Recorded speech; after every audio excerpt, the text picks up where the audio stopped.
Hi, this is John with the Fossil Channel, and today I'm just going to show you some watches that I wear outdoors and why I wear them. So what we have here are a couple of watches made by Casio. We have the two models here, the similar ones. They are the PAW1500. I have the titanium version right here. As you can see, this is titanium. And this is the 1500 Y-1. This is the resin band model, and it's also the inverted display.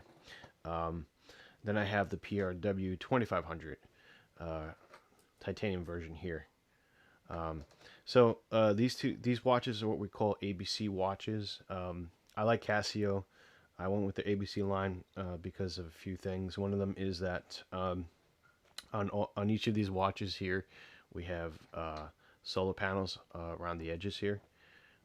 Each one has that feature, and what that does is it charges a rechargeable battery inside these, and it keeps them from dying, and lasts a very long time. I have had some Casio watches which are solar powered, and they've lasted for 10 years now, and I've beat them up, and those are from the G-Shock line.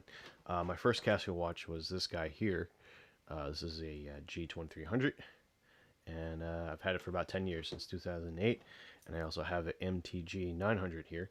This is a metal one, stainless steel, and I've had that for about 6 years. I've had this watch, the titanium 1500, for about 6 years. Never had a problem with the batteries. I've had these for about a year and a half now, or about a little less than a year for these two. The 1500 is a nice model. These are what we call ABC watches, altimeter, barometer, and compass. The buttons are on the sides for each of these models here, as you can see. 1500 has a slightly different button model than the 2500 here. So they all have a slightly different display. These models happen to have a moon and tide graph with them. The 1500 has a bidirectional tide graph on the bottom here. I don't know if you can see that with the models here. It's probably blinking right now. And then you have this one, which has a single diurnal graph on it. So that these are pretty interesting in that no other models have what they have. They either do sunset, sunrise, or they don't have the tide graph on it.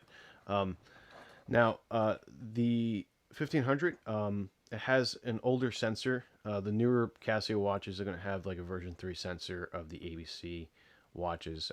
Most of their sensors on the older models are relatively similar, that they're in the same position on the watches here. The altimeter on here is decent. You can set it for a manual adjustment if you know your elevation. It does it, I think, in 15-foot increments, if I'm not mistaken. Newer models are like somewhere between like 5 and 7 feet increments. So it's a little bit more detailed gradient. That being said, it measures based on the pressure sensitivity. So it's based off of the pressure of the air. That's how it gets its relative reading. The next option on here is the actual barometer. That is similarly useful if you leave these off your wrist for about 15 minutes to get acclimatized to the environment. You get a more accurate reading of the temperature if you're going for somewhere of a temperature approximation. These devices are not meant to measure temperature directly, so it's always best to use this in conjunction with another measuring device. That being said, it's kind of fun to have that. It's not too practical. It can be if you just need a relative idea of what the temperature is out. You can use these. You can calibrate the temperature to start from a certain point.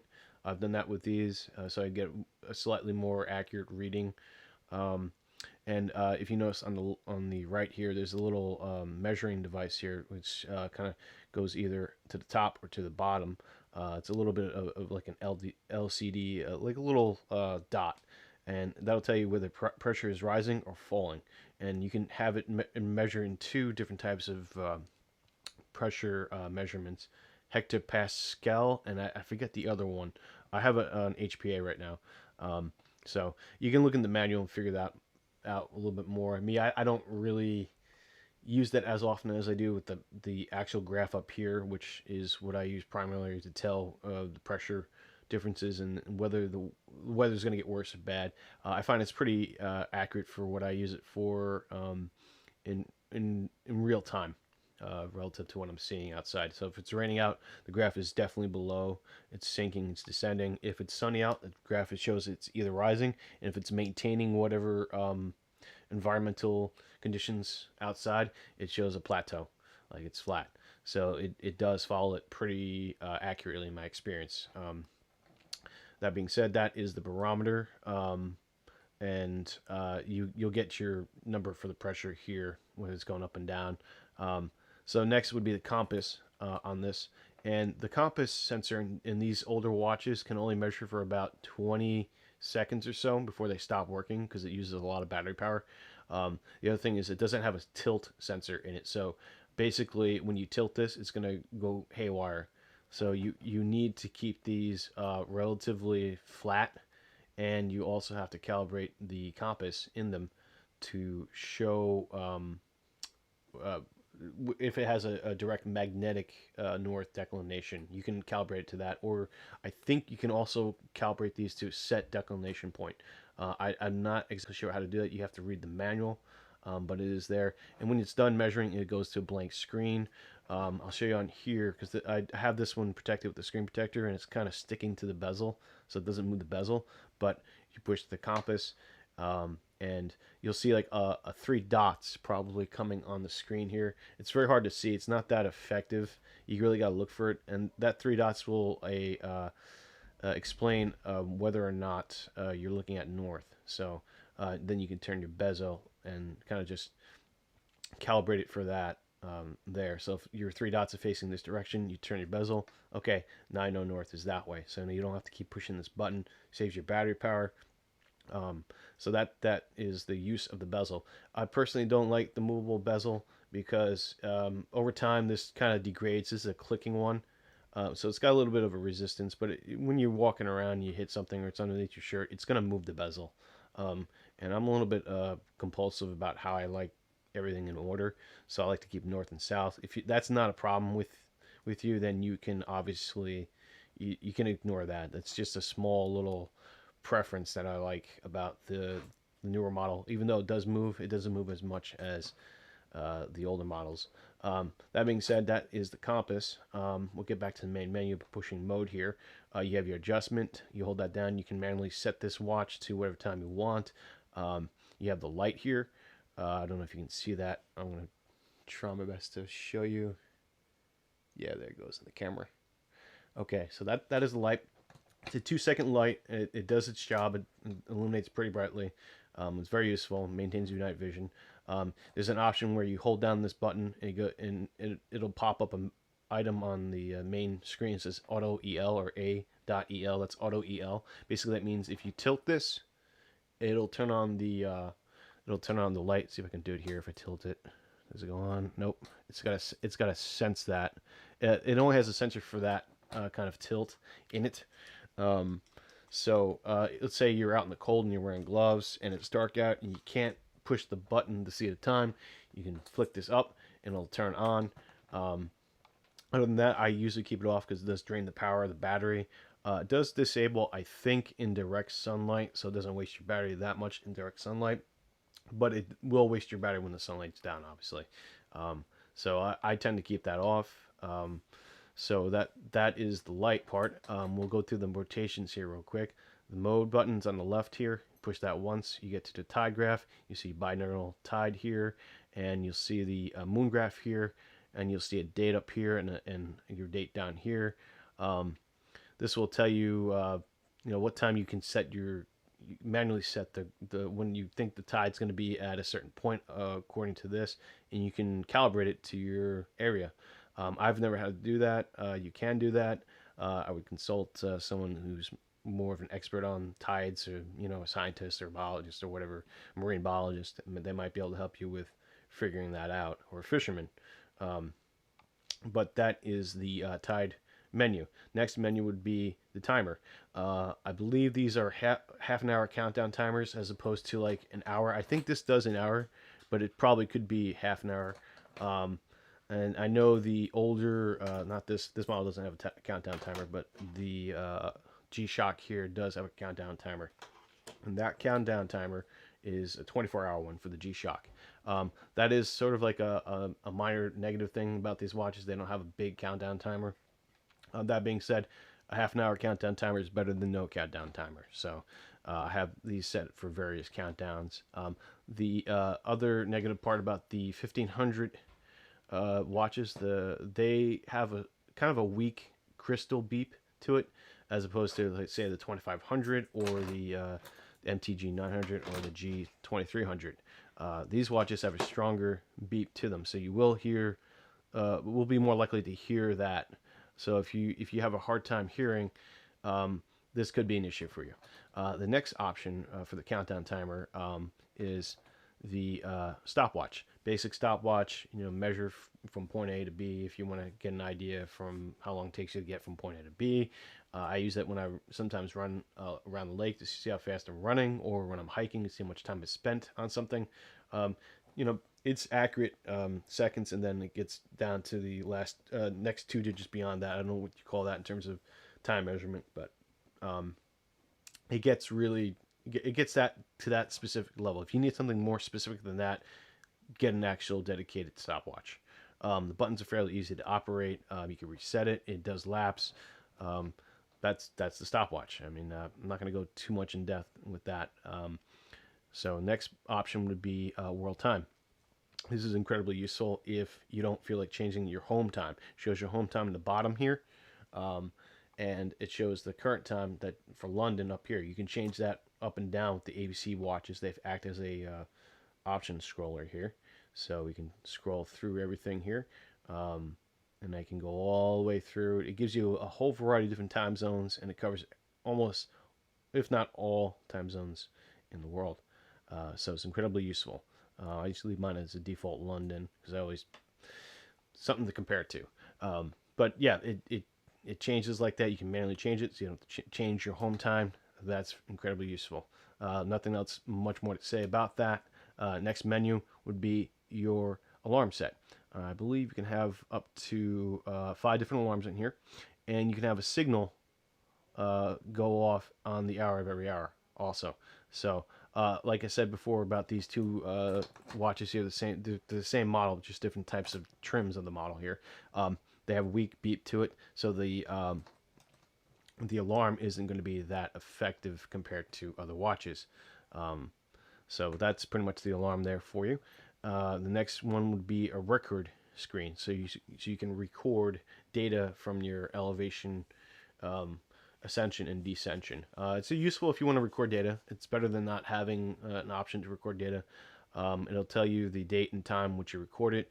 I do think, if I recall correctly, that this automatically records your highest point that you've gone to. I don't know how the option's set in there.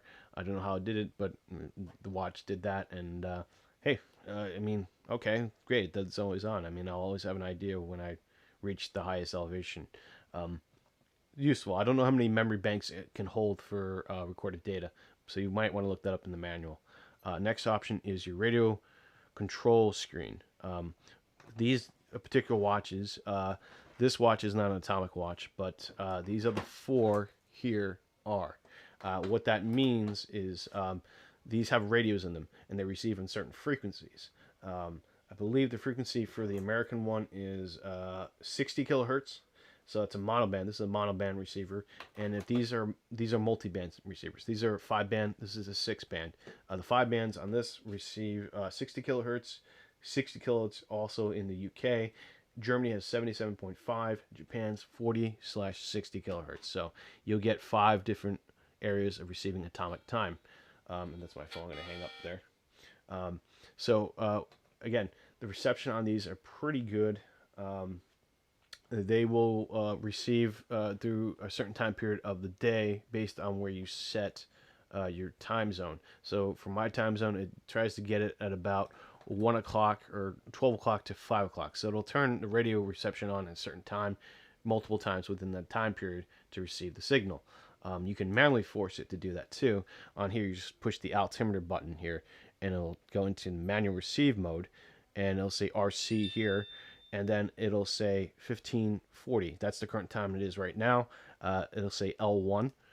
L1 stands for the level of signal coming in. L1 is the lowest signal, L2 is the medium signal, L3 is the best signal. This will not sync up until it gets L3, usually, in my experience, that I've found. Obviously, if you're closer to the tower, maybe you might need maybe a weaker signal might not matter. But generally, these don't tend to sync up until it has L3, and you have to maintain L3 for at least 10 minutes, in my experience, while this is on, or for the duration that it is receiving. So that is the radio reception part. I'm going to push mode. Well, it looks like I can't get out of it right now, but going through here using this, rotate, scroll through. It might be a little bit harder to see the inverted display on the camera because it's a little bit darker out, but that's all right. So we're at the radio control screen here, and we're going to push that, and it's going to get me back to the main menu. Now, the main menu, you can see on the top part is the graph, and if you push adjust, it's going to change that graph to the day, Tuesday. So it shows you Tuesday, and you can rotate between the graph and the day, time of day it is. That's pretty fun. I like that. I like to have the option where it shows the day and the graph, but I understand the real estate in the screen, not a problem. Newer model handles that issue pretty well.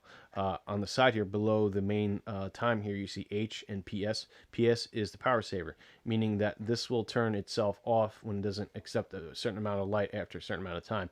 It just goes to sleep. That's what they call it. And you can still hear the alarm functions on it. It will still go off the alarm, which is nice. That's a pretty good program feature in these watches, and it improves the battery life incredibly. I recommend you keep the power saver on these guys. Don't turn it off unless you have a reason for needing to see the time all the time in the dark. So that being said, you push any button or anything, it'll wake itself up from being asleep. Or if it receives a certain amount of light incoming into the panel, it'll start a charge and it'll wake the watch up.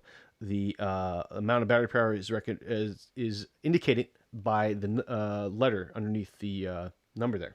So if it says H, that means high. If it says medium, means medium, and low, obviously low, L. So H, M, L in that order. When you get to M, you'll start to lose some functions on the watch. When you get to L, you probably won't be able to use your backlight and a lot of the ABC functions because it has to reserve the battery power for the actual clock itself. The batteries are pretty hard to find, and to do an install on these by yourself, I don't recommend it because they are sealed with pressure. Basically, what that means is Casio is the only one who has the equipment to do that, to make sure the weather sealing in there and the water sealants are correctly placed. So you want to send these into Casio to get them refitted with new batteries if your battery is dead or for any other reason. It will cost you a lot of money, probably more than the price of the watch in some cases. I bought this for $50 on eBay. I know it's going to cost me probably 150 or more probably to get this repaired if something goes wrong with it, or if I want to update or just get update the bezel and whatnot. I bought this for $175 new at Kohl's 6 years ago. One of the tricks to getting these new is go to Kohl's and ask for the discontinued models, and they'll give you a really good price on these. So that I recommend going to Kohl's and looking at the watch section if you're looking to get a bargain, a brand new watch, or eBay if you want to roll the dice. So that's the 1500 right there. Next we have the PRW2500 watch, and as you can see, the screen is a little bit different than the 1500. You have a little bit different spacing and where they decide to place certain items in the watch here. The moon graph is relatively the same as up in the top left, and but then the change starts happening in the center here. This has the more the 1500 has the more detailed gradient of pressure graph here. I think it's 24 hours here, and this is 12-hour graph on the left center. Here you'll see the date on top of the watch. This has no date. You have to rotate between the graph or the date. So that's what I like better about the 2500. The date is also in the center here. The date's on the bottom here. That's okay. The graph is in the center. It's pretty big. This is a not a bidiurnal, but just a diurnal graph here, and this is a bidiurnal. So this has a better diurnal graph than this. The time here and the time here, this is slightly bigger. I like the time in the center here better than the time down here. It's a little bit smaller, a little bit harder to see, but that's okay. It's still fully functional. They both measure the same amount of units of time, hours, minutes, and seconds. Again, the graph here and graph there, 12-hour versus 24-hour. These are still accurate. They're still the same, even though they're different models. I have different models here. So they're really, really accurate. They work very well. Again, the same layout. You have light here. I'll turn on the light so you can see the light. Everybody likes seeing the light. So there you go. Same amount of time it stays on. Adjustment button right here. A, B, C. Buttons right here. We'll start off with the altimeter. Altimeter is a little bit different. You're going to see sort of like a line. I'm trying to see it here. It's kind of hard to see when it starts initially. It'll show you where the line is, if it's down here or in the middle or on top. It's like a clock handle, and it does it briefly. See? So it's telling me the pressure's down to, according to the graph on here. There's little numbers along the edge, too, of each of the watches. They're small. You probably can't see the detail on the camera, but that'll give you like a numbered measured reading. Approximation anyway, like a way to measure it. So this gives you a whole bunch of different things here for the altimeter, at least. It says the feet here, and then what your record is here, your time, and the I think you can also record data from here, but I'm not positive on that. So check the manual on that. So again, you can set this like the 1500. You can set it for a certain elevation and get a more accurate calibration. That's pretty much the elevation altimeter tool. Go to the barometer. Here you'll see the line again coming up on the side here. It'll stay on this screen, unlike the other one, and you can see the pressure over here. So it's a little bit below zero, so low pressure right now. I think this does hectopascals, and the other unit, I can't remember the other unit for some reason. It does give you, let me see here. It does show you like a little icon in the middle, whether the pressure is rising or stabilizing, or in this case, it's showing the arrow going down. You can see the graph here for the weather. It's going down. Gives you the time, and this also gives you the temperature in the middle. So you can read the temperature in the middle at the same time. So it gives you a lot of options to see on the screen directly. This has a little bit less sometimes, a little bit harder to read. Instead of the line, it has like a 3-dot matrix on the side here. You probably can't see that. I'll push this again so you can get an idea of the pressure. Yeah, or rather, it has a single dot matrix. So it's kind of hard to see that on the screen. I don't know if you can see that on the edge there, but here it's a little bit easier to see with a line. So that's an advantage of this.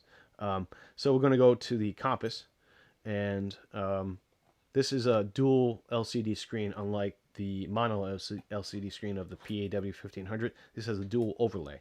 So it's using two different types of screen overlays to show data. So this, you can see the compass is in the line format.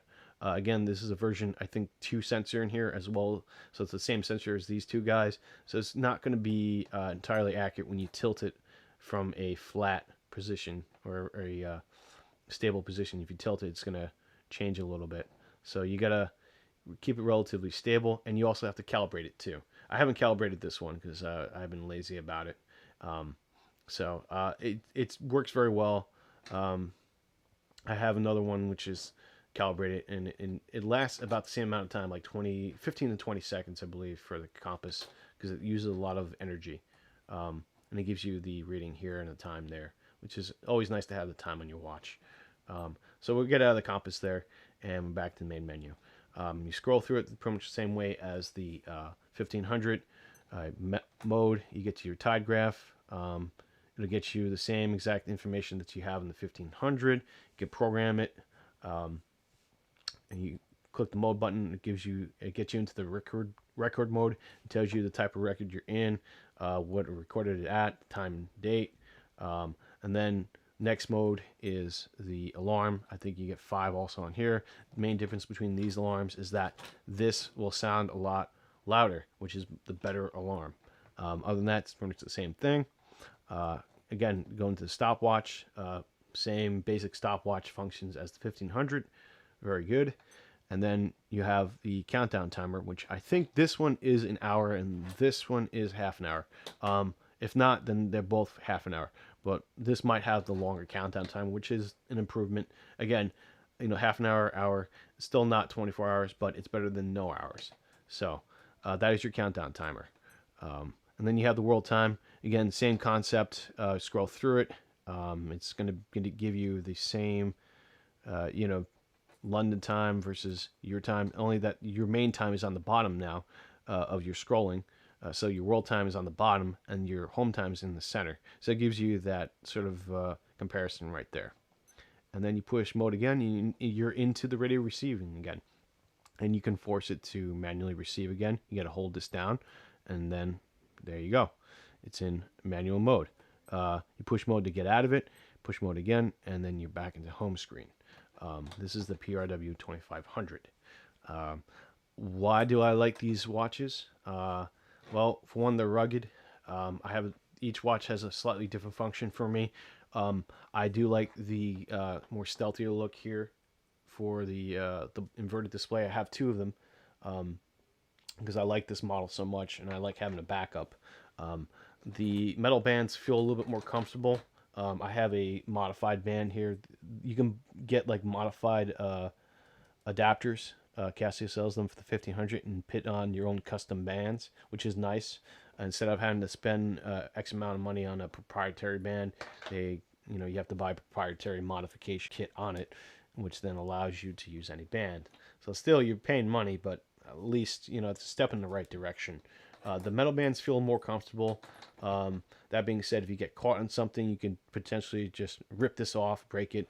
This you'll have a lot harder time than trying to break. And it's titanium, so it's more resilient than these, obviously. So there's pros and cons to it. These look a little bit more flashier. My older G-Shocks, they're a different type of watch. They're made for work. I use this in the trail work, and I use this sometimes for when I'm working in a store or something and I'm banging around. I don't want to mess up the screens on my older watches. These screens are mineral composite. Not mineral. They're mineral based screens, so they will scratch. They do have some sort of scratch resistant, but don't go out of your way to start scratching these up. They do scratch. And these all have nicks in them.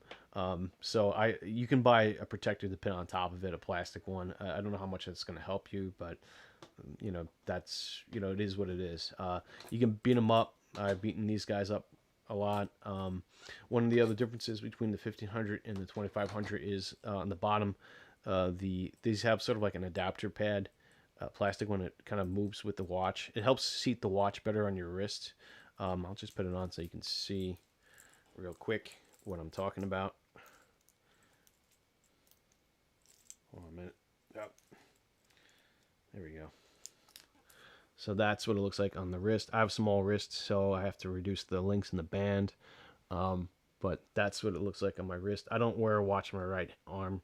I'm one of those left-armed wrist watch guys, so that's what the 1500 looks like on my wrist with the adapter. So it's a smaller, flatter profile than this. So this is huge. I get caught on stuff with this. So those are my watches. Again, I use them for different purposes. And I like collecting watches. It's a subjective thing. So there's a lot more options to look at, and especially with the tide graph part and the moon phase. I don't know how those work, but I do recommend you read the manual, and then you consult, a proper information source on how to calibrate it to your time zone. So those are the Casio watches that I use. and they have worked very well for me. Again, thanks for watching. This is John with the Fossil Channel.